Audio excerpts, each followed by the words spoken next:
بسم اللہ الرحمن الرحیم۔ کالا لباس پہننے کے متعلق حضرت علی رضی اللہ عنہ کا جو ان کی طرف ایک بات جو مشہور ہے،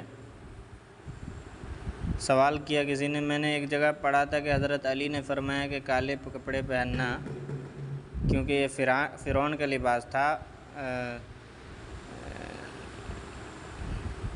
حضرت علی رضی اللہ عنہ نے کہاں فرمایا تھا کہ کالے کپڑے نہ پہننا کیونکہ یہ فرعون کا لباس تھا؟ تو یہ اس سلسلے میں کیا ہے؟ حضرت علی رضی اللہ عنہ کا یہ ارشاد صرف شیعی کتابوں میں ملتا ہے، یعنی شیعہ لوگ جو ہوتے ہیں ان کی کتابوں میں ملتا ہے، یا جو اس روایت کی کوئی سند نہیں ہے۔ سند میں جو ہے کوئی نہ کوئی شیعہ راوی ضرور ہے، اس لیے جب تک اس کی صحیح سند نہ مل جائے اس کی تصدیق نہیں کی جا سکتی، سرٹیفائڈ نہیں ہو سکتا۔ یہ کالے کپڑے سے متعلق شرعی وضاحت یہ ہے کہ یہ ڈیٹیل ہے کہ حضرت نبی کریم صلی اللہ علیہ وسلم سے کالی چادر اوڑھنا اور سیاہ عمامہ باندھنا، یعنی جو پگڑی ٹائپ کا جو ہوتا ہے وہ باندھنا تو ثابت ہے، پروفڈ ہے۔ البتہ کمپلیٹلی مکمل کالا لباس پہننا ثابت نہیں، یہ پروفڈ نہیں۔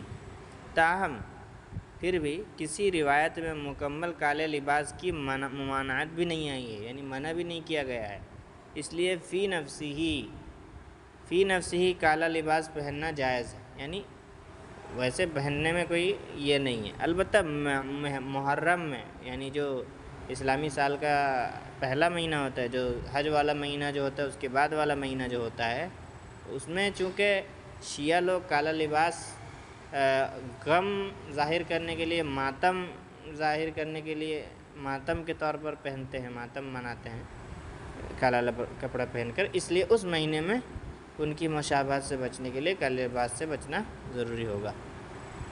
اسی طرح جن علاقوں میں، جن ریجنز میں، جن علاقوں میں کسی کی وفات پر، کسی کے انتقال پر یا کسی غم یعنی دکھ کے اظہار کے موقع پر جو کالا لباس پہننے کا رواج ہو، وہاں عام دنوں میں بھی مکمل کالے لباس سے بچنا چاہیے۔ اگر یہاں آس پاس کوئی ایسا رواج ہو ہندوؤں کا کالا لباس پہننے کا، تو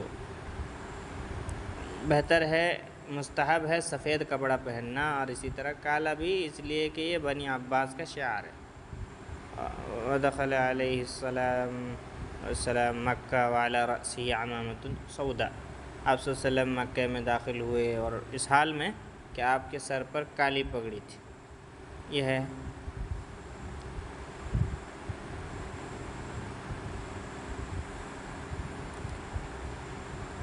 اور وہ کیوں منع ہے؟ وہ ایک حدیث ہے، من تشبہ بقوم، عن ابن عمر رضی اللہ عنہما انہ قال قال رسول اللہ صلی اللہ علیہ وسلم من تشبہ بقوم فهو منہم، کہ جو شخص کسی قوم کی مشابہت اختیار کرتا ہے تو وہ انہی میں سے کہلاتا ہے۔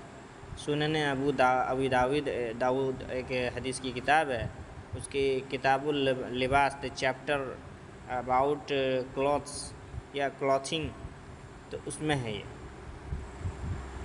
ایسی کلوتھنگ یعنی لباس پہننا، اوڑھنے کے بارے میں، پہننا اوڑھنے کے بارے میں جو حدیث آئی ہے ان کے سلسلے میں ایسا ہے، من شبہ نفسہ بالکفار مثلا فی اللباس وغیرہ او بالفساق او الفجار، یہ مطلب ہے من تشبہ بقوم کا، یعنی جو کپڑا پہننا اوڑھنے میں کافروں کے ساتھ یا فاسق فاجر گناہگار لوگوں کے ساتھ، مطلب جو لوگ اپنا بھیس ان کے جیسا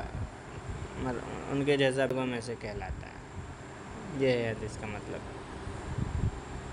تو آپ جو کپڑا پہنتے ہیں کالا، وہ پہننے میں کوئی حرج نہیں ہے۔